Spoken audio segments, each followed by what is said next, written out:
Juan Ignacio, bienvenido al show. Hola Pablo, hola Francisco, muchas gracias por la invitación. Bienvenido, animal. Partimos siempre Muchas con la misma gracias. pregunta, sin terno, sin corbata, sin seriedad. Si tuvieras que ser un animal, si un animal te guiara tu vida, ¿qué animal serías? El búho, Nocturno. nocturno, calladito, Primer- cazador, encontrando ahí la oportunidad que está escondida y que es difícil de identificar, pero de un solo zarpazo la agarra y sale volando de vuelta. Y además es el animal preferido de mi hija, así que no había otra alternativa. Bueno, primer búho, aparte. Bien, Y eso de cazador, un poco por tu lado inversionista, laboral, en la búsqueda, por- en la búsqueda, en la búsqueda, en la búsqueda, siempre mirando lo que pasa allá afuera. me parece perfecto. Em, Hay muchos lados por los que me encantaría llevar esta conversa. Ya mencionamos que tu libro Despropósito nos gustó tanto a Francisco como a mí, pero creo que podríamos partir por el problema. Estamos 2024, empezando un lindo año con muchas ganas de hacer muchas cosas, pero también hay cosas que nos inquietan. Y ahí entre varias cosas que llevan años en gestación, globalización, cómo han crecido varias empresas gigantes y el efecto que eso ha tenido en la sociedad, ha tenido impacto que nos hace que la vida del día a día de todos nosotros se vea afectada.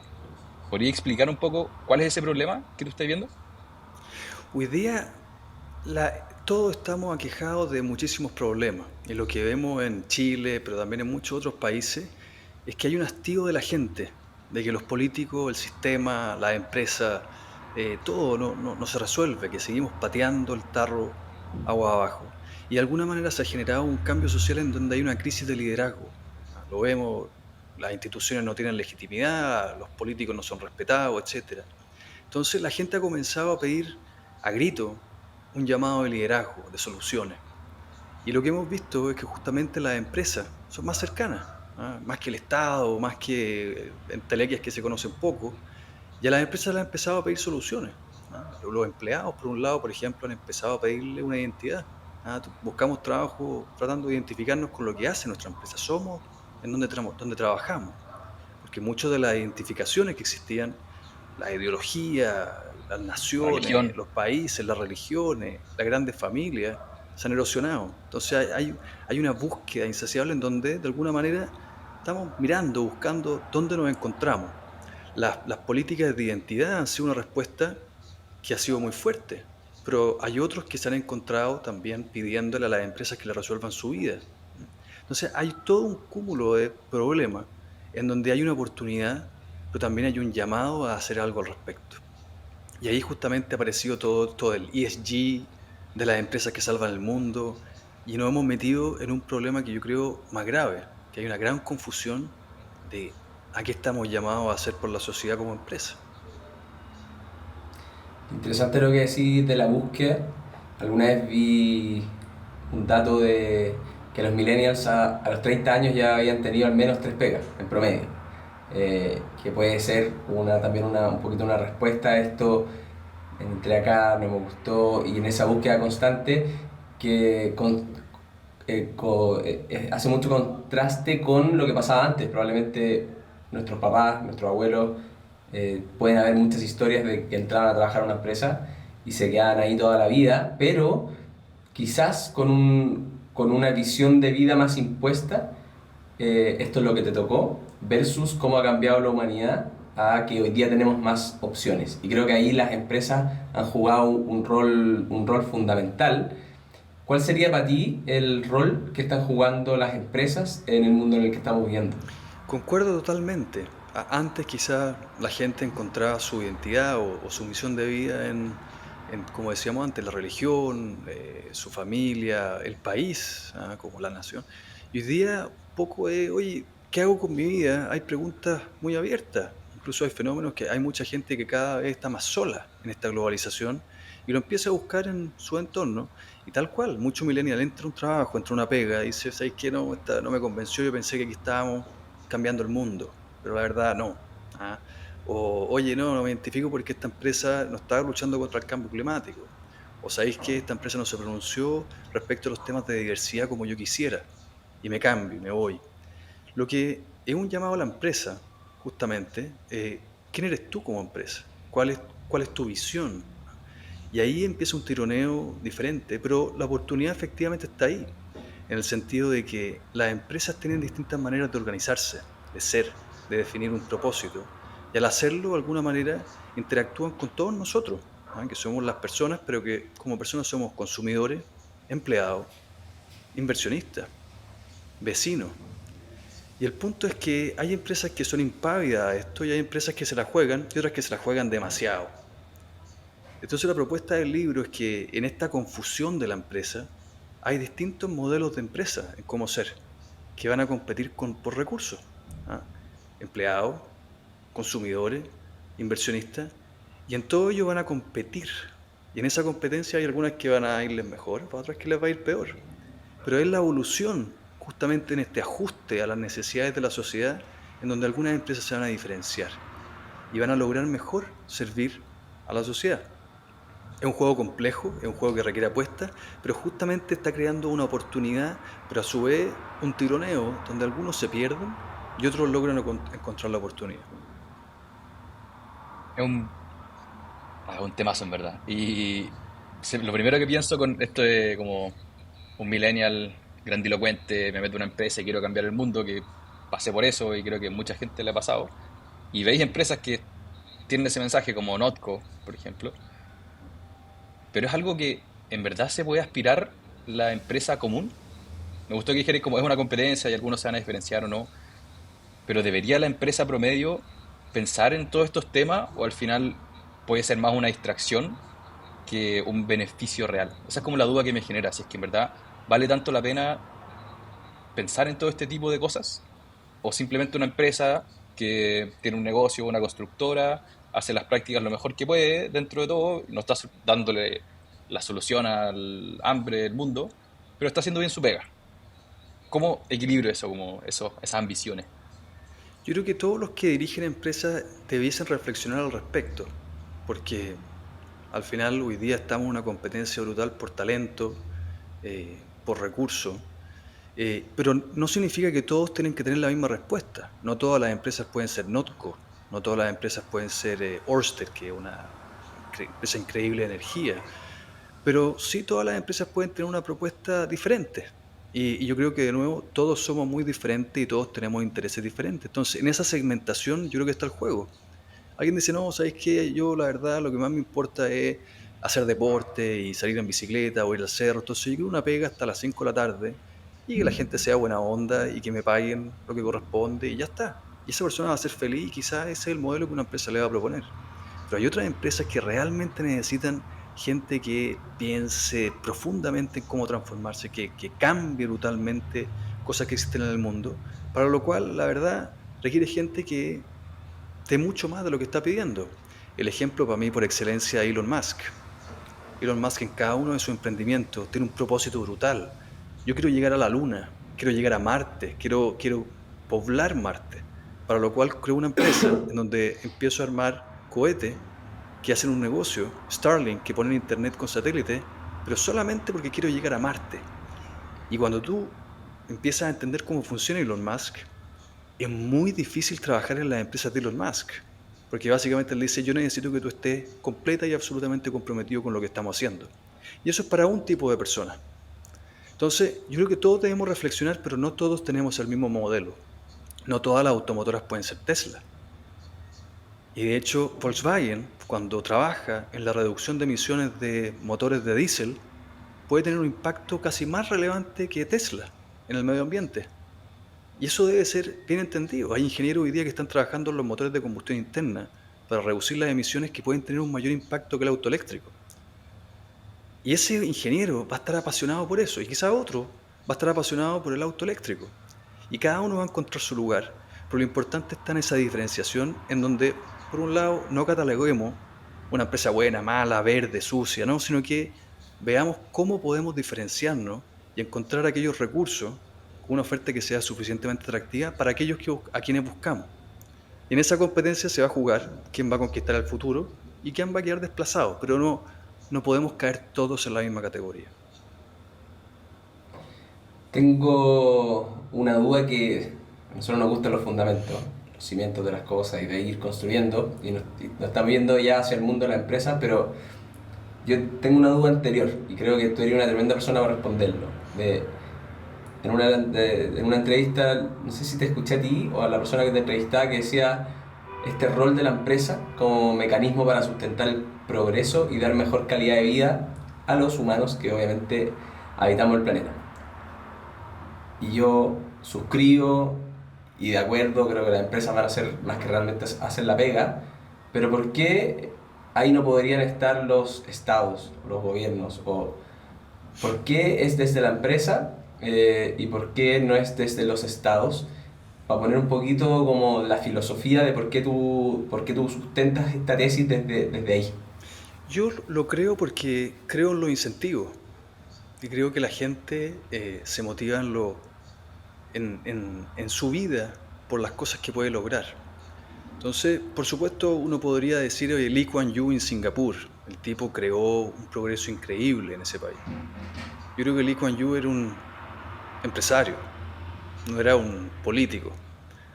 Porque al final un político lo que realmente está llamado a hacer, de alguna manera, es mantener un orden, es empujar el progreso, etcétera. Pero lamentablemente el juego de los políticos, si uno lo pone en términos de incentivo, es muy diferente por el tipo de dinámica que se crea al juego de los empresarios. Porque el político pelea por votos, y en esos votos se la juega cada 4 años, cada 3 años, cada 5 años. Pero el progreso no se da en 3, 4, 5 años, las cosas se ordenan en 3, 4, 5 años. Pero las empresas están en una competencia por el futuro, no a 3, 4, 5 años, sino que están en una pelea por el largo plazo. Y lo más interesante para mí es que no hay un Estado, sino que hay múltiples empresas. Y es la apuesta de las múltiples empresas, con todas sus apuestas diferentes, la que realmente trae el progreso. Las vacunas, por ejemplo, para el COVID. Si hubiese sido simplemente digamos, un Estado, diga yo voy a hacer el siguiente progreso, versus múltiples iniciativas completamente diferentes de empresas que compiten entre ellas por conseguir un objetivo, yo creo que no hubiésemos tenido los mismos resultados. Entonces, esa competencia entre empresas, en que ponen recursos limitados y a su vez compiten entre ellas apostando por cosas muy diferentes, con riesgos muy diferentes. El Estado, por otro lado, en lugar de apostar y jugarse el riesgo, lo que busca hacer es alejarse del riesgo. Y con justa razón. Porque cuando un Estado toma riesgos muy grandes, ese político rara vez va a pagar las consecuencias. Va a ser la gente la que los va a pagar. En cambio, cuando el empresario toma un riesgo, es él quien va a pagar las consecuencias, pero también es él el que se lleva los réditos al frente. Entonces, en la dinámica del sistema empresarial tenemos factores muy importantes y muy diferentes a los de los estados.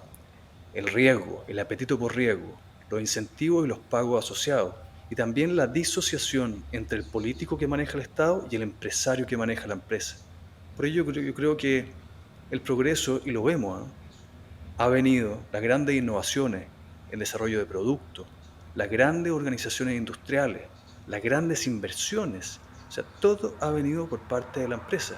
Los estados han sabido, sin duda, poner orden, quizás poner subsidios, establecer buenas reglas, pero inventar productos, buena suerte. Me queda clarísimo. Pero y ahí obviamente creo que la parte de los incentivos es parte fundamental de por qué las empresas van a ayudar mucho al progreso y al final creo en este objetivo de que todos vivamos mejor. Algunos pueden cuestionarlo, algunos no, pero yo sí creo que al final la mayoría de las empresas tratan de vendernos productos o servicios para que vivamos mejor, si no los consumidores no los compraríamos. Pero, ¿qué ejemplo se te ocurre de problemas en incentivos que puedan tener empresas para tratar de jugar un rol positivo para la sociedad? Lo que pasa es que definamos primero cuál es el rol positivo para la sociedad. ¿Quién define lo que es un rol positivo para la sociedad? Esa es la pregunta de fondo, ¿no es cierto? Entonces, y aquí hay muchas miradas. Hay gente que dice que hay algunos iluminados que dicen, estas son las cosas buenas para la sociedad. Y eso sucede, o realmente dice, oye, hoy día la Unión Europea está armando una taxonomía de actividades económicas y que dice, estas son las actividades que están ayudando a la transformación energética de Europa o del mundo y estas son las que no. Cuando hicieron eso, al poco andar tuvieron que cambiarlo porque tuvieron que reclasificar el gas natural y la energía nuclear como energías verdes, porque se dieron cuenta de que si es que no empujaban esas tecnologías, no iban a poder transicionar a una matriz limpia. Ejemplos hay muchos, otros proveedores del auto eléctrico, dijeron el auto eléctrico es verde, pero muchos proveedores del auto eléctrico, de los sistemas eléctricos, de las distintas partes del auto, no eran clasificados como verdes o limpios. Entonces, hacerse cargo de todo eso de una manera centralizada es muy difícil porque nadie puede llegar a entender la complejidad de la matriz económica. La mirada alternativa es que la moralidad está en trabajar por aquello que la gente necesita. Elon Musk tiene un Twitter notable que dice, trabajar duro por nuestro camarada humano en esta tierra es profundamente bueno moralmente. Entonces al final, si tú eres una empresa y estás solucionando un problema de la gente, ¿qué es la necesidad de un producto, un servicio, la creación de un producto innovador a menor costo o a mejor variedad o una cierta diferenciación? Estáis resolviendo el problema a alguien. Y para mí, eso es bueno profundamente. Me, Está buena la definición. me acordé de... Sí, pues que es bueno. Cuando dijiste crear un nuevo producto para alguien, me acordé de un concepto del libro que mencionaba la creación destructiva. ¿Podría explicar de qué se trata un poco eso? Porque creo que va mucho, nosotros hablamos de el mercado crece 10% al año porque la creatividad humana hace que nosotros avancemos como sociedad, pero avanzar significa romper cosas. Tal cual. Hay tantos ejemplos en la historia, ¿no es cierto? Pero uno notable era de cuando se inventó la electricidad y la ampolleta. Al inventarse la ampolleta, lo que pasó es que muchos de los sistemas económicos que existían en las ciudades cambiaron. Y entre ellos habían una serie de personas que iban todas las noches y prendían las luminarias a gas. Entonces me dijeron, no, ahora vamos a poner ampolleta. Armaron unas protestas gigantes. Entonces, esas personas efectivamente perdieron su actividad, pero la sociedad completa ganó porque había un sistema brutalmente más eficiente. Por supuesto, es un sistema dinámico. Probablemente y seguramente muchas de esas personas encontraron otra actividad, porque ese es el dinamismo de la creación destructiva. Antes habían carrozas, ya habían caballos, luego hay autos, ¿no es cierto? Y con cada uno de estos cambios hay algo que se destruye para crear algo nuevo. Y ahí está, de alguna manera, el corazón más relevante del progreso que tiene que ver con la asignación de capitales. Estamos invirtiendo nuestros recursos, nuestro tiempo, al final un capital es alguien que trabajó por ello, en aquello que nos va a mejorar nuestra vida. Y al hacerlo está desplazando otra cosa.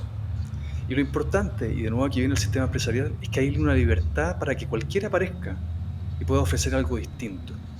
Y que ese distinto, sin duda, constantemente va a estar desplazando al que se quede atrás. Y volvemos a la pregunta de los estados. El problema con los estados es que hay un estado, y en un país no hay una competencia por el estado. Entonces, cuando tú tienes a un estado otorgando un servicio único, tienes un monopolio sin habilidad de irromperse, de que alguien venga y irrumpa ese mercado, que es justamente lo que pasa continuamente en la economía abierta. Fue el gran cambio entre la Unión Soviética y de alguna manera la ganancia, la victoria del capitalismo al final cuando cayó el muro al final del siglo XX. Entonces, volvemos a esta disrupción del sistema abierto, del sistema en donde continuamente estamos compitiendo y donde creamos algo que seguramente va a dejar a otro atrás. Y lo más increíble es que empresas gigantescas terminan desapareciendo porque hay otras que aparecieron a hacer la competencia. Hoy día vemos General Electric. General Electric fue catalogada como la empresa del siglo a finales del siglo XX. Y hoy día General Electric es una empresa que se está partiendo en tres, llena de problemas. General Electric Aviation va a ser menos de un décimo de lo que alguna vez fue. ¿Por qué? Pues se volvió muy compleja, perdió el foco. Y vinieron competidores que hacían la pega mucho mejor y ofrecieron mejores productos, mejores soluciones, últimamente para la gente. Y General Electric, a pesar de haber sido la empresa más grande del mundo, hoy día está atrás. De hecho, hablamos de General Electric en nuestro segundo capítulo de Fundamento, el 79, o cuando hablamos con Diego y Cristóbal de Mal Capital Allocation. Pero volviendo un poco a este proceso de el capitalismo y que gente se queda atrás, ¿qué opinas de la inteligencia artificial? ¿Es el nuevo paso? ¿Es lo que nosotros como empresas y trabajadores deberíamos cambiarnos al auto en vez de seguir con los caballos? Yo creo que sí.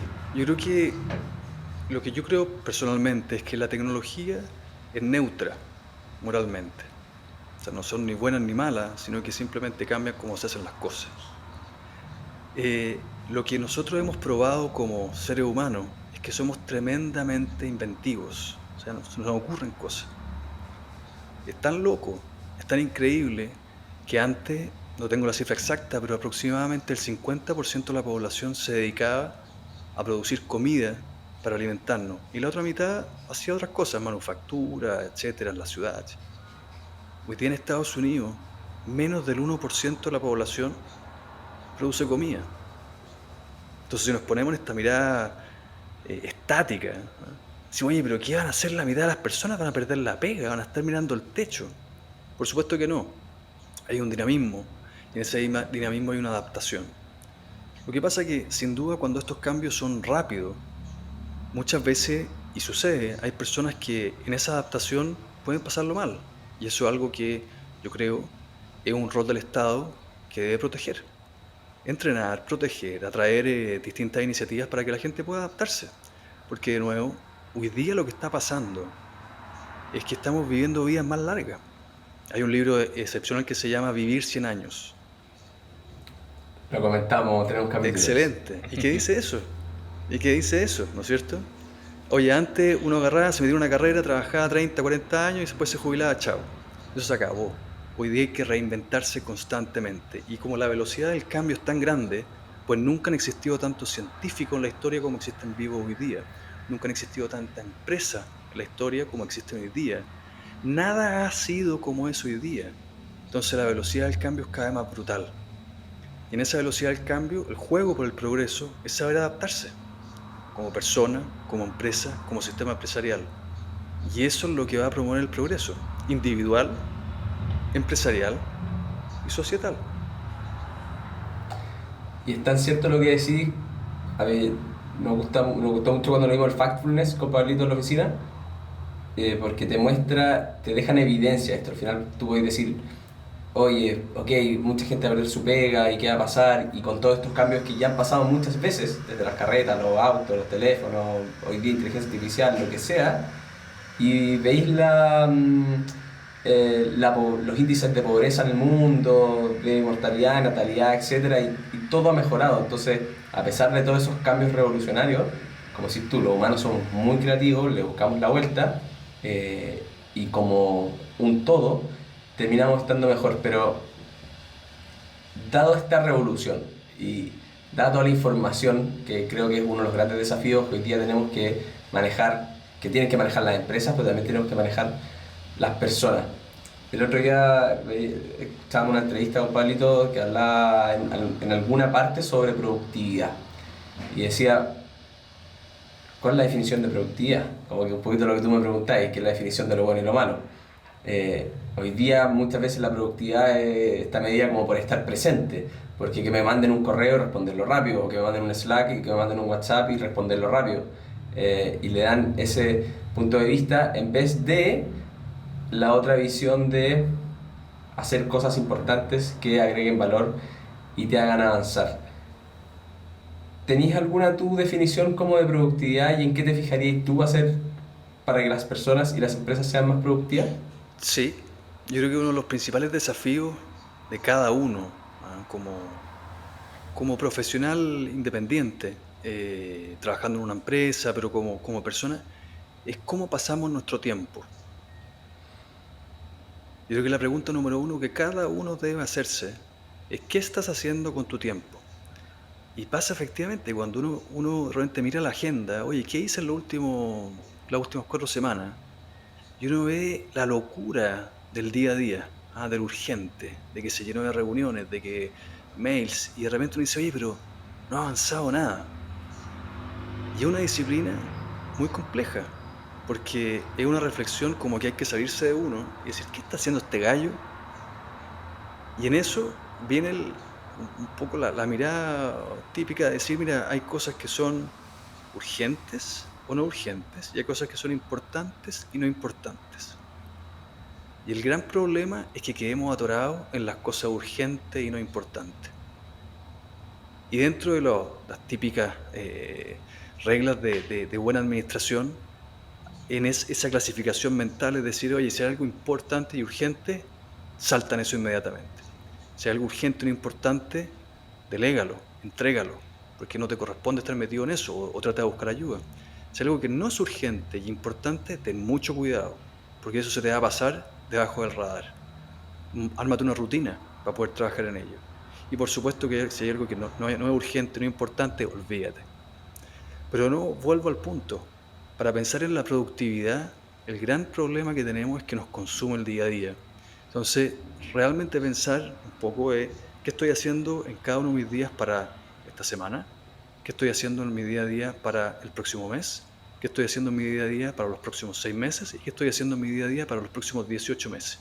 Y cuando uno está consciente, como un poco un awareness, como dicen los gringos, de cómo estás distribuyendo tu tiempo, y hay distintos roles. Por supuesto que hay roles que son muy del día a día y muy importantes. Hay roles que son de medio plazo y hay roles que son de largo plazo. Generalmente, entre más alto se sube en la jerarquía de la empresa, más relevante se vuelve el largo plazo. Entonces, hay CEO que dicen, yo cada semana me reservo un día en donde no voy a la oficina, pienso, planifico, y es sumamente difícil, porque siempre está pasando algo. Oye, ¿qué pasó esto? Y esa es una manera, de nuevo, no directa de medir la productividad, pero consciente, de decir cuán productivo estoy siendo para el largo plazo. Me llama la atención mucho este cambio de roles. Primero porque mencionaste este número que antes el 50% de la gente se preocupaba de hacer comida, hoy día es un 1%. Vivo ahora en Canadá, vivo en Estados Unidos, no existen los bomberos en las bencineras, que en Chile todavía está lleno. Y también hablabas en el libro del nacimiento del gerente y que los primeros MBA partieron en 1900.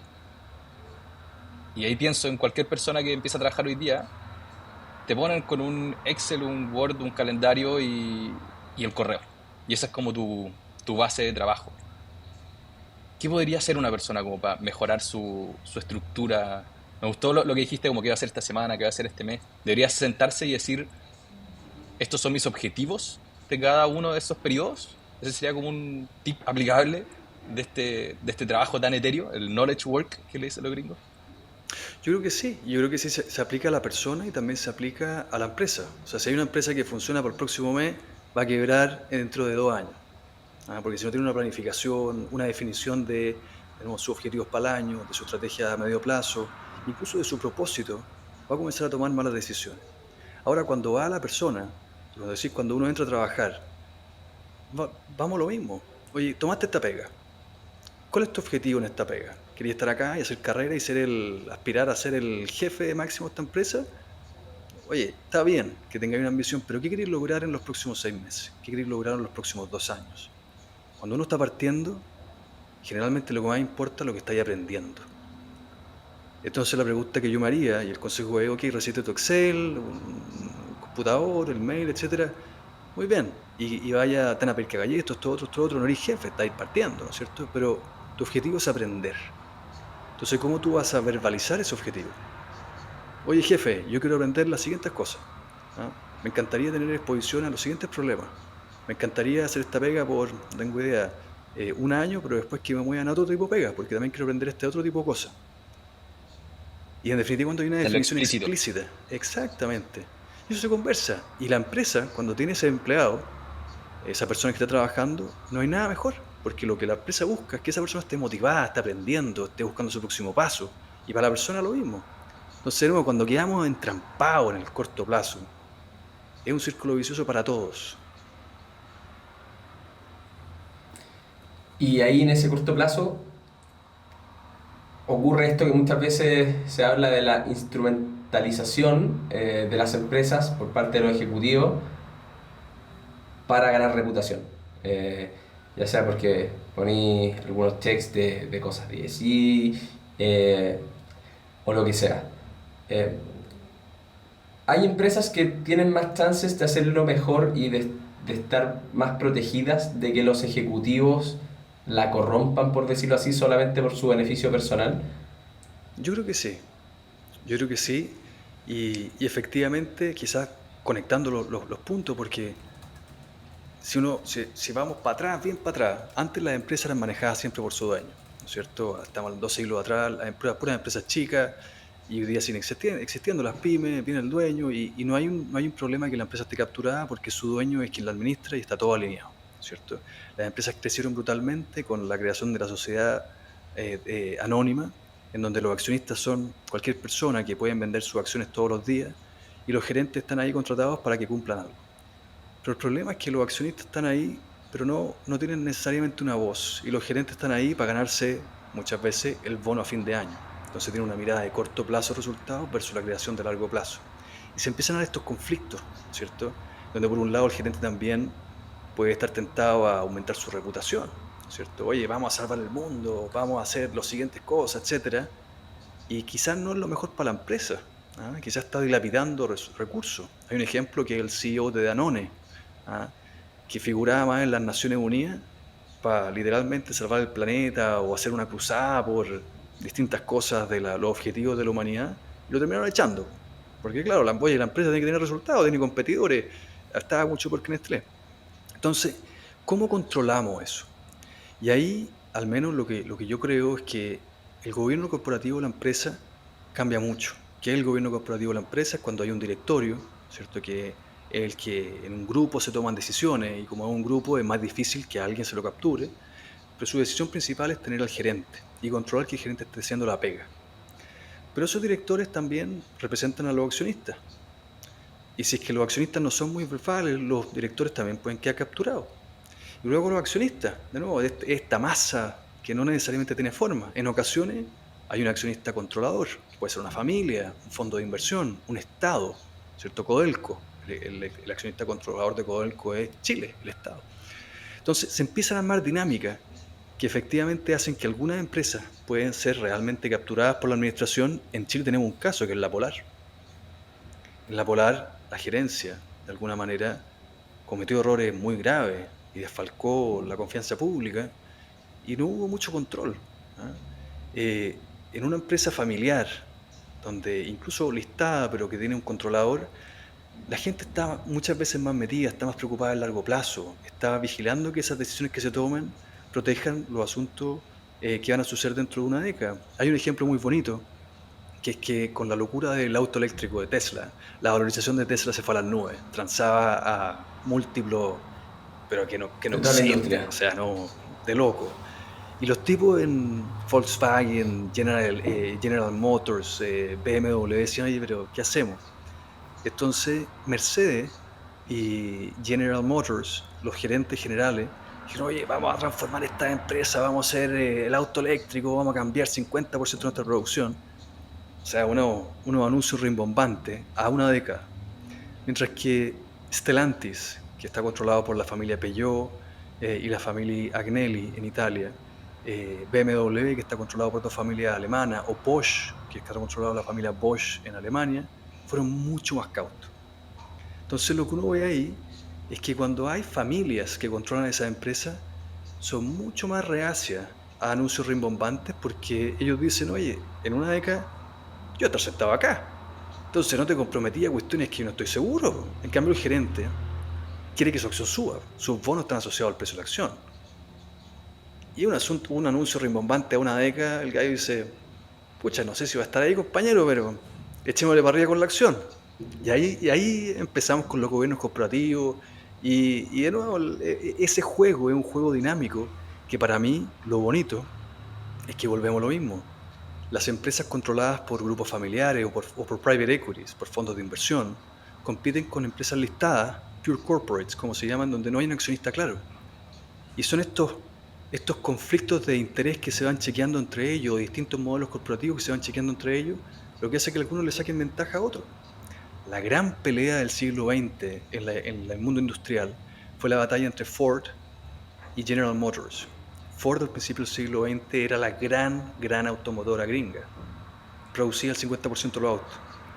Y Ford muy orgullosamente dijo, yo nunca voy a listarme en bolsa. Y General Motors, que venía detrásito, era listada en bolsa. Y Ford como que lo desdeñaba. Estas empresas que no son de nadie. Pero, pero General Motors tuvo un gerente general, Alfred Sloan, que fue un genio. Y la flexibilidad que le dio, que en definitiva no había un patriarca, sino que había un buen gerente, y que creó las multidivisiones dentro de la empresa, empezó a crear no un producto, sino que muchos productos, autos diferentes, empezó a crear los P&Ls, las pequeñas estados de resultados a distintas escalas dentro de una empresa, y le sacó la cresta a Ford. En 3 décadas tenía el 50% del mercado estadounidense. Entonces empezás a cuestionarte. El modelo de una empresa con un controlador es bueno, pero pucha, viene la segunda generación, viene la tercera generación, se empiezan a quedar, y después lo otro lo empieza a ganar. Y eso es lo bonito del sistema. Es muy bonito, estoy muy de acuerdo. Me acordé de varios ejemplos. Bueno, por favor sigue tirando ejemplos, que yo creo que es lo más entretenido escuchar, ver esos números, ver que esto es real, ver que no es teoría. Así Pero creo es. que hablamos mucho de gobiernos corporativos, en inglés governance, que es la G de ESG. Y hemos hablado con Francisco de ESG, que tiene mucho humo, lamentablemente. Se habla harto de que muchos fondos hacen el mismo fondo, después le ponen ESG al final, cobran más caro y ganan más plata. Y es lo mismo. O que solo no invierten en una compañía tabacalera, que al final eso no tiene ningún impacto en la sociedad o en el medio ambiente. ¿Cuál es tu visión de este mundo ESG? ¿Sirve, no sirve? ¿Humo, no humo? Es un tremendo negocio. Porque volvemos a lo mismo, y esto es lo más grave. Hay un poco este llamado a que las empresas salven el mundo. O sea, tenemos tantos problemas, ¿cierto? Hay un libro que es una profesora que se llama la profesora Henderson de Harvard, que ella escribe un libro que dice, en este mundo en llamas, las empresas están llamadas a salvarlo. Y ella dice, oye, cambiar el sistema empresarial es difícil, pero mucho menos difícil que cambiar el sistema político-social. Entonces ella dice, oye, tenemos que hacerlo. Entonces está este llamado a la sociedad, pero la gran pregunta es cómo lo hacemos. Y en este cómo lo hacemos, las empresas siempre habían tenido esto de la responsabilidad social empresarial, oye, armemos una fundación, hagamos estas donaciones, y que eran cosas un poco anecdóticas. Y un poco a poco se empezó a sistematizar. Y de hecho el origen del ESG es un poco ver las mitigaciones al riesgo medioambiental, de gobernanza social. Pero esto se empezó a transformar en una industria y como al mundo privado le gusta, oye, medir, sistematizar, dar cuenta. Y en esto lo interesante es que se empezó a sistematizar, poco a poco, y de repente fue justamente BlackRock, el gran administrador de capitales, Larry Fink, que en 2019 dijo, oye, aquí tenemos que tener un propósito, tenemos que cambiar este modelo de sustentabilidad, tenemos que unificarlo, las métricas ESG, y generó un debate brutal. Un poco hablo del capitalismo de stakeholders, de los incumbentes en vez del capitalismo de los accionistas, de maximizar utilidades. Y como que todo se removió mucho, se empezó un debate brutal y el ESG agarró un vuelo. Hay medidas de la cantidad de veces que la palabra ESG se mencionó en llamados de inversionistas de la empresa listada en Estados Unidos y explotó. Y justamente quedó todo descolocado, todos empezaron a hablar del propósito, oye, ¿cómo empezamos a hacer? Hagamos las métricas ESG. Pero por otro lado, las métricas ESG son una cantidad de indicadores muy poco orgánicos, muchas veces contradictorios, son más de 1500 indicadores, que muchas veces dicen poco de sustentabilidad. ¿Ah? Y lo que pasó justamente es que los administradores de fondos cobraban un poco más comisiones por los fondos sustentables, negocio redondo. En esto, el gran caso greenwashing fue DWS, la gran administradora de fondos alemana, de Deutsche Bank, que manejaba 1 trillón, y que su CEO, Ashoka, dijo, oye, en el corazón de todo lo que hacemos está el ESG. Y el 50% de nuestros fondos están manejados de acuerdo a indicadores de sustentabilidad. Y vino alguien, el gerente de sustentabilidad, y ella hizo un whistleblower. Dijo, oye, esto es cuento.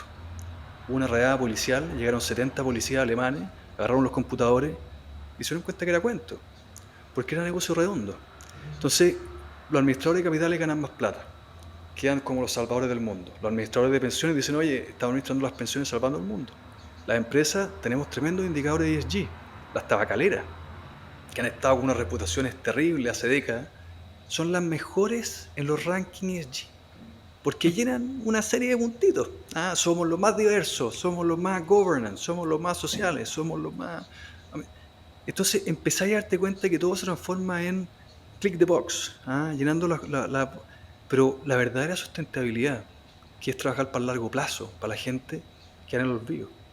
Entonces se empezó a hablar que el ESG era un placebo, y hubo un tremendo movimiento contra el ESG, en que además las mismas agencias clasificadoras pasaron al patíbulo, que son un manojo, son 3 o 4, y que de hecho si tú eres una empresa más grande y pasáis más tiempo con ellos, pagándole comisiones o asesoría, subían los rankings ESG. Entonces, mi problema es que la sostenibilidad es fundamental, porque no hay empresas que sobrevivan a largo plazo sin sostenibilidad.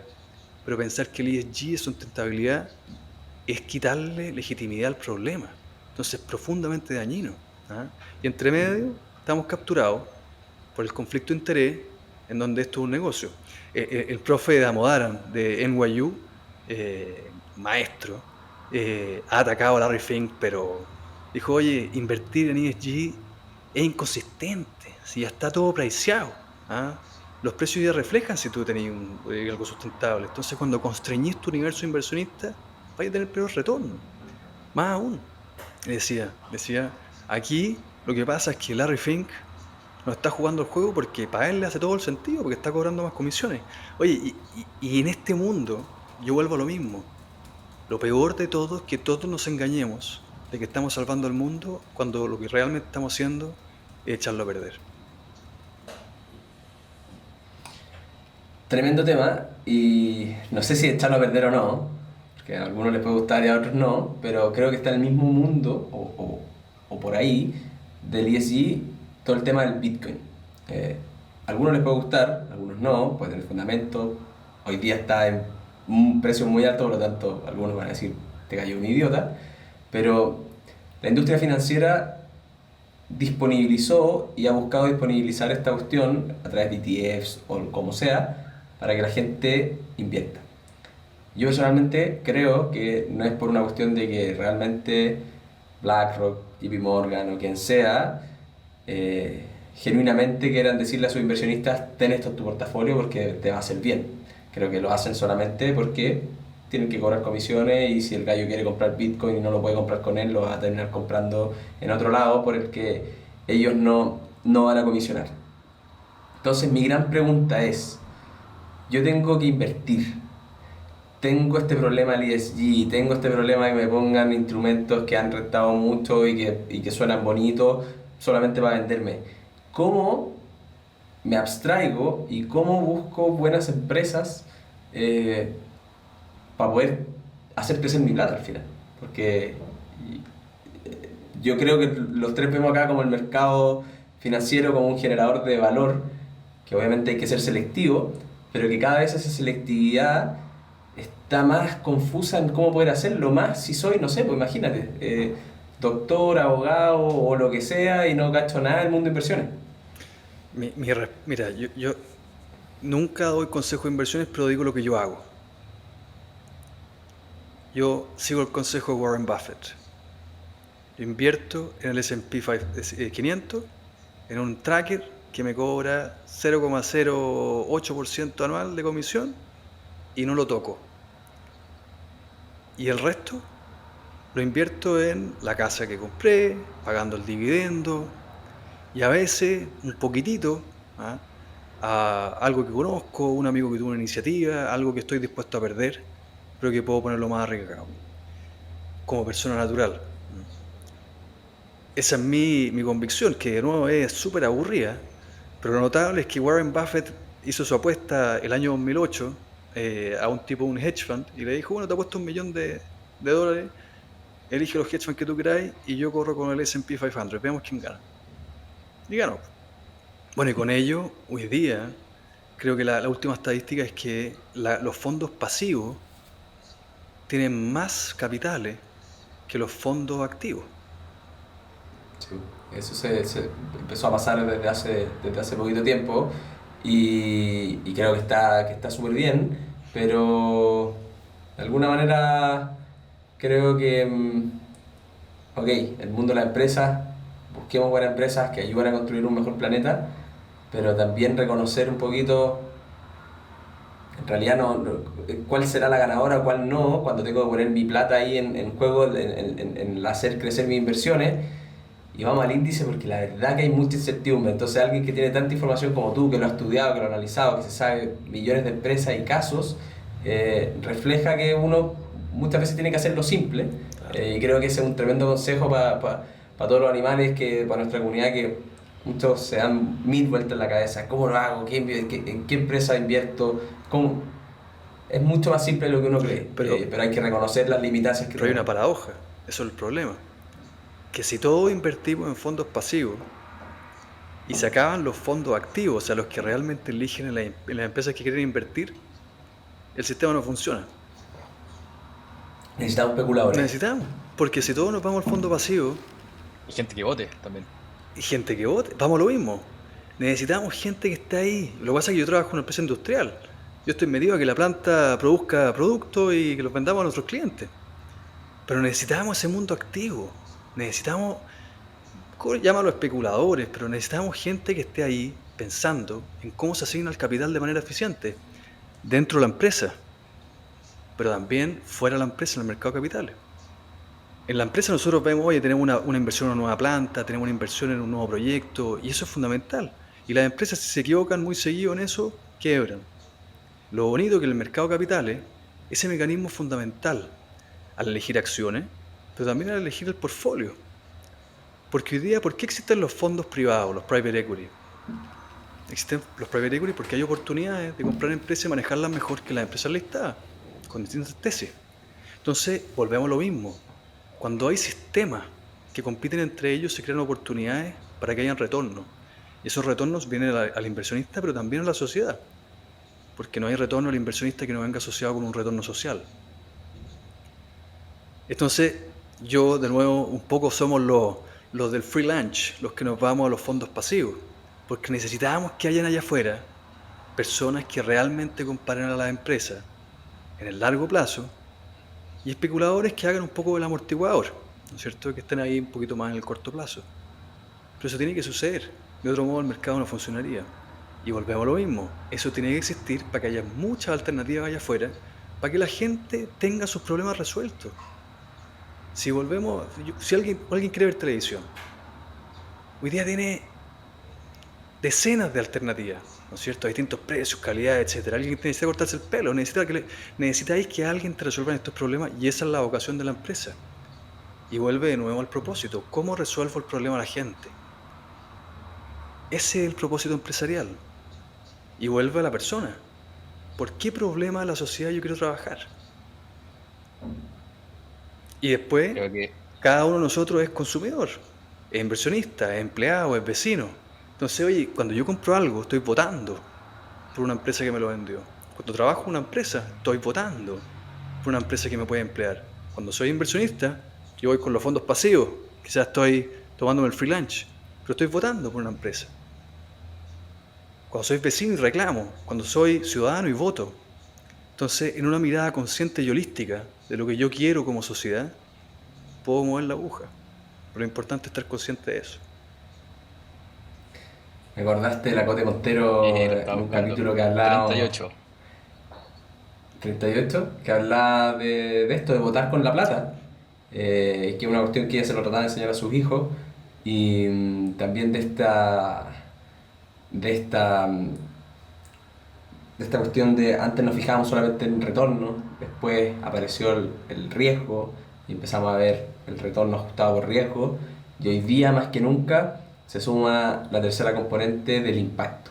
Y vamos a estar viendo los retornos, pero vamos a estar midiendo el riesgo y también el impacto que están teniendo esas empresas y por ende donde yo pongo mi plata. Así que Tal cual. me acordaste mucho a la Cote.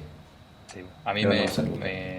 me resuena mucho también, quizás como para ir aterrizando también la conversa, que esta conclusión, que también es la del libro, de esto no se define en la compañía SG que hace un proyecto Net Zero a 2050, sino que se define en que cada uno de nosotros vaya haciéndose cada vez más esas preguntas a la hora de invertir, a la hora de elegir dónde trabajáis, a la hora de, en el lugar donde trabajas, definir qué haces, que es un poco lo que hemos ido hablando durante toda la conversa. Uno no puede ser pasivo y tomar lo que ya está, sino que uno se debería preguntar cómo puedo ir hacia donde yo quiero ir de una forma que yo esté tranquilo. Y hemos hablado harto de propósito personal, hoy día lo hablamos como la empresa, entonces creo que me cierra mucho ese mensaje de no te quedes haciendo lo que siempre has hecho, no hagas lo que todos hacen, sino que busca cómo mejorar, cómo avanzar, cómo destruir creativamente. Absolutamente. Y en esto, de nuevo, es re fácil reclamar, despotricar y salir a la calle, oye, pero no vamos a llegar a ningún lado haciendo eso. Entonces, tal como se hace este diagnóstico, por un lado que tenemos problemas que no están resueltos, problemas de legitimidad, que los políticos queremos lo saque, que la empresa, oye, toma acción. Si tú estás trabajando en una empresa, levanta la voz. ¿Ah? Si no te gusta, trata de buscar otra pega. Y algo que esté alineado con lo que tú buscáis para tu sociedad. Si eres vecino y hay una empresa que está haciendo las cosas bien, aliéntalo, dilo. Si hay un político que está justamente atacando un problema, que vota por él. Si tenéis plata y queréis invertirlo en algo que realmente te parece que está haciendo algo bueno por la sociedad, invierte en eso. Si hay productos que tú realmente crees que son valiosos para el mundo que estamos construyendo, cómpralo. A mí me encantan los libros físicos de papel. Y claro, Amazon es espectacular. Yo vivo en Francia y funciona, te llega al día siguiente, y cuando estás en Estados Unidos también.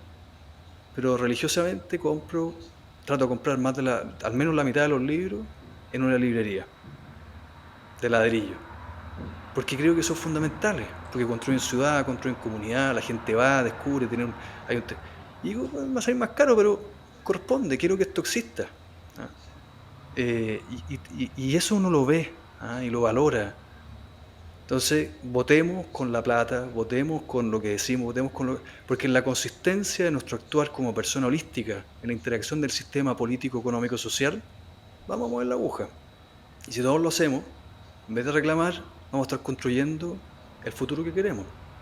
Y las empresas se van a adaptar a lo que le estamos diciendo.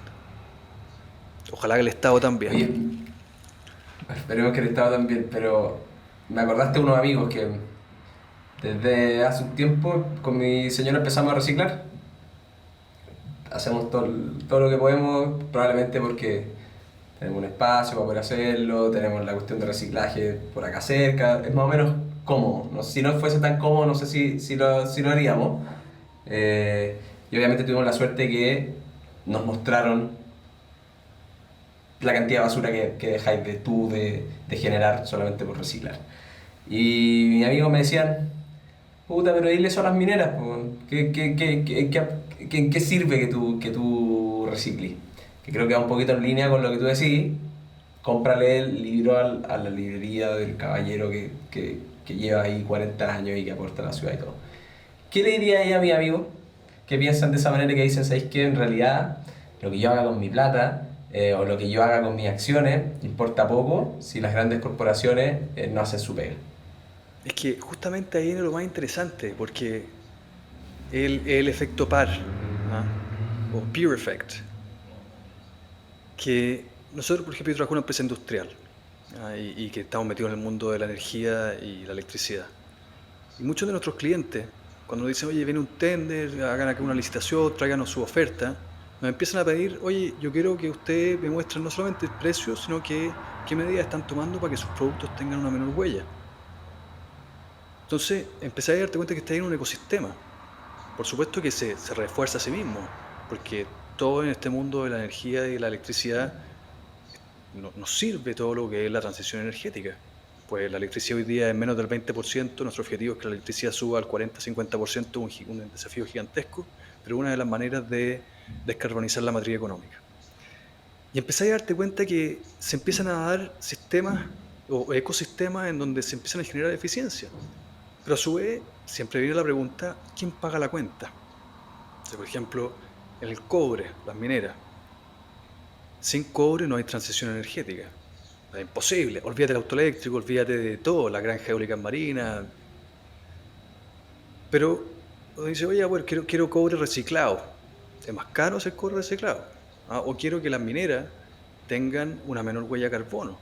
Y que muevan sus camiones con hidrógeno verde y no con... Oye, pero ¿quién paga la cuenta? Entonces ahí empieza a darse justamente que aquellos que están interesados por la transición energética empiezan muchas veces a pagar un poquito más por cosas que son limpias.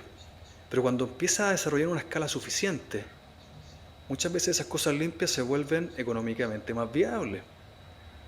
Porque volvemos al mismo punto. La transición energética no va a suceder porque a unos políticos se les ocurrió y se juntaron en Davos o se les juntaron quién sabe dónde en la COP no sé cuánto, sino que va a suceder porque nosotros vamos a ser capaces de desarrollar las tecnologías para hacer esto económicamente viable. La alternativa es que seamos todos más pobres y quizás los que tuvimos la suerte de vivir un poco mejor no tenemos tanto problema en vivir un poquitito peor, pero hay gente que tiene hambre, hay gente que no tiene una calidad de vida adecuada, decente, digna. Y esa gente va a sufrir realmente si lo empujamos sin la tecnología necesaria. ¿Y cómo llegamos a esa tecnología? Una transición. Y uno ahí empezó a ver cómo en este ecosistema de la empresa se empieza a generar por aquellos que están interesados. Y ahora esa persona, ¿no es cierto?, ese amigo que recicla, si uno no hace nada, no va a llegar a ningún lado. Pero si poco a poco empezamos a cambiar, el sistema empieza a darse vuelta. Hay un ejemplo súper interesante que tiene que ver con el mercado de los jugos de limón. Los jugos de limón es una cuestión súper loca, no me acuerdo los detalles, pero hay una cierta religión, no me acuerdo cuál era, pero que tiene un tema en cómo se cortan los limones. Si tú los cortabas con un cierto metal, no podías hacerlo por lo que dice la religión, pero si lo cortabas con otro tipo de metal o procedimientos, sí podías. La cosa es que diferenciarlo y cortar 80% o 90% de los limones de una manera y 10% de lo otro es una tontera. Entonces todas las empresas que hacen limón la cortan de aquella manera en que es viable para aquella minoría religiosa. Entonces ahora todo, lo mismo muchas veces con la comida kosher, ciertos procedimientos, y empezáis a darte cuenta de cuando hay pequeños cambios, se generan cambios exponenciales en el origen. Entonces el mundo no es lineal, el mundo es un sistema brutalmente complejo. Entonces pequeñas variaciones no necesariamente van a tener pequeños impactos. Pequeñas variaciones pueden tener grandes impactos. Entonces mucho ojo con decir, no pasa nada. Porque muchas veces cuando ese punto crítico cambia, se puede desencadenar un cambio brutal que es inesperado por esta complejidad de la que estamos hablando. Tremendo. Voy a copiar y pegar esta respuesta cuando algún amigo me diga lo mismo de reciclar, que yo también lo pensé mucho tiempo. Y volviendo, antes ya de pasar a la pregunta final, de los libros, yo todavía me duele las librerías porque estuve a punto de comprarme un libro de Noah Kagan acá en Canadá, que sería muy bueno, pero costaba $40 la librería y en Amazon te costaba 15. Bueno, tenemos un club de lectura que ha tenido mucho atractivo, ya somos más de 200 personas, y de vez en cuando hay alguien que dice, oye, ¿cuál es el libro de este mes? Que estamos leyendo el pequeño libro que todavía vence al mercado, de Joel Greenblatt. ¿Cuál es el libro? Ya, ¿alguien lo tiene en PDF? Y me he contenido muchas veces porque me han tildado de pesado, de decirles que eso no está permitido en el grupo, porque estamos votando con nuestra plata. Nos encantan los libros. Está bien que cuando uno compra un libro, el 90 o el 70, 80% se vaya a la editorial y poco al autor. Pero igual es un sistema que nosotros queremos fomentar. Entonces, no sé si todavía lo voy a poder llevar a comprar todo en librería, pero yo creo que esto me va a empujar a mandar el mensaje al grupo de, por favor, no manden libros gratis porque queremos Absolutamente. votar con la plata. Bueno, próximo libro para el grupo lectura, despropósito. recomendadísimo. Oye, ahí dale una invitación para que la gente lo lea. Oye, Papito quedó maravillado. gran parte de lo que hemos conversado hoy día en el libro Despropósito. ¿Ah? Lo publicamos en Chile a mediados del año pasado, se acaba de publicar en España, así que para los auditores internacionales también lo encuentran por esos lares. Es una discusión apasionante. ¿Ah? Y al menos lo que trata de hacer el libro es ser ágil, contar mucho caso, ejemplo, para aterrizar este punto. Porque al final el propósito del libro es que no caigamos en estos despropósitos sociales, empresariales, que muchas veces caemos por tratar de hacer las cosas bien, pero no lo estamos haciendo. Así que invitados, Pablo y Francisco acá ya lo leyeron, así Despropósito. que viene recomendado. ¿No? Sí, totalmente. Yo pensé como, oh, que bacán entrevistar a algún chileno que haya escrito. Nos juntamos, sacaste como tres ejemplos que me llamaron mucho la atención y ahí fue como, ya, pues leamos el libro. Lo compré no en la librería, aquí no está la librería, pero es un muy buen libro y yo creo que se dieron cuenta a lo largo de la conversación de que le metiste mucha investigación y hay muchos ejemplos y hablamos harto de compañías, con Francisco Endega trabajamos con análisis fundamental, entonces mezclar todo eso de compañías con valor, con sociedad, nada, a mí me encantó, así que también los invito a leerlo, gran libro escrito en tierra chilena, o sea, bueno, quizás lo escribiste en París, pero libro chileno, creo El que corazón siempre es tierra chilena, así que escrito en eso. tierra chilena. Oye, Y que sirve para aterrizar esto que siempre hablamos de el mundo no funciona porque sí, son millones de personas, millones de empresas haciendo que esta cuestión ande y esperemos que siga mejorando. Yo creo que con todas las cosas malas vamos bien encaminados, hay que seguir haciendo ajustes nomás. Tal cual, tal cual. Y en la competencia por distintas alternativas, ideas, iniciativas, ¿cómo la vamos a cambiar para mejor? Y ahí cada uno de nosotros tiene algo que hacer. Y esa es un poco la invitación al libro, es que cada uno en nuestra decisión como persona, ciudadano, consumidor, inversionista, empleado, vecino, sea consciente de las decisiones que toma y eso va a modelar a las empresas en lo que tienen que hacer hacia el futuro. Y ojalá al sistema político-social. Por eso que en esta pregunta de, oye, ¿cuál es el rol de la empresa? ¿Qué tiene que hacer la empresa en la sociedad? La respuesta más importante no es cuál es el rol, sino a quién le corresponde decidirlo. Lo que el libro plantea es que a cada uno de nosotros le corresponde decidirlo. Pues la empresa no es nada más que un reflejo de lo que le piden las personas. amén, como nos gusta decir con Francisco cuando una frase queda para el bronce. Oye, Juan Ignacio, para ya cerrar, tenemos una última pregunta fuera de contexto. Creo que ya se habrán dado cuenta que tanto a ti como a nosotros dos nos apasiona el tema, pero también sabemos hablar de otras cosas. Y te quería preguntar, ahora que fueron recién los Oscars, ¿cuáles o cuáles son, te doy la opción de dar hasta tres, tus películas favoritas para ver una y mil veces? Uy, qué gran pregunta. Mira, yo soy un gran fanático de los superhéroes, ¿ah? Porque creo que reflejan los distintos periodos de la historia. Y siempre me gusta volver a Batman, porque Batman para mí representa lo bueno y lo malo del capitalismo. O sea, una de superhéroes. La segunda me tengo que ir por un clásico, ¿ah? Los sospechosos de siempre, porque el búho siempre está ahí tratando de buscarla. Y la Kaiser última, Soze. exactamente, y la última para ser contingente nomás, recomendarla es Oppenheimer. Vale la pena, ¿no? No sé si es que es la mejor de la historia, pero de la última que he visto, muy, muy, muy buena. Así que me quedo con esas tres, top of mind, como recomendación para los que están ahí en la línea. Creo que hay una película que se está dando y que es bueno verla de lejos, porque vivirla debe ser súper duro, que es la película que está pasando en Argentina con Milei y toda la revolución que están tratando de hacer, que creo que tiene mucho de esto que hablamos, de Mm, Estado, empresa, darle libertad, dar más libertades, destrucción creativa y forzarla desde el Estado. Milei es un liberal que lo podéis poner absoluto, que no quiere ni Banco Central. Entonces, ¿cómo veis tú ese experimento? Mira, yo creo que a mí me encanta Argentina. Mi familia vino a Argentina, yo fui mucho y tengo muchos amigos argentinos. Y yo creo que justamente ahí se da esto, en donde la tesis principal del libro es la libertad de las personas y la libertad empresarial es lo que justifica el progreso y cómo nos vamos ajustando, ¿ah? Y cómo vamos cambiando y lo que yo creo que pasó en Argentina es que eso se coartó, ¿ah? Porque las empresas no pudieron seguir operando, el libre comercio se empezó a cortar, no se podía exportar, todo se empezó a distorsionar, ¿ah? Y cuando eso pasa, esa competencia no sucede y es muy difícil ser un incumbente, competirle al incumbente, ¿ah? Pelearle al del lado. Y ese es el problema, que se empieza a rigidizar un sistema con gente que vive de ese sistema, que es la casta que habla Milei. Y la única manera de romper ese círculo es con una gran crisis, ¿ah? Un golpe. Pasó lo mismo en la Unión Soviética, implotó completamente.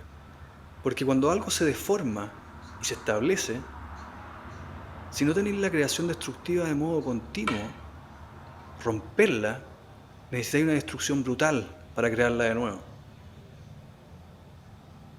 Y yo, mira, Milei es un tipo muy controversial, pero yo creo que es un producto de lo que ha pasado en Argentina en las últimas décadas.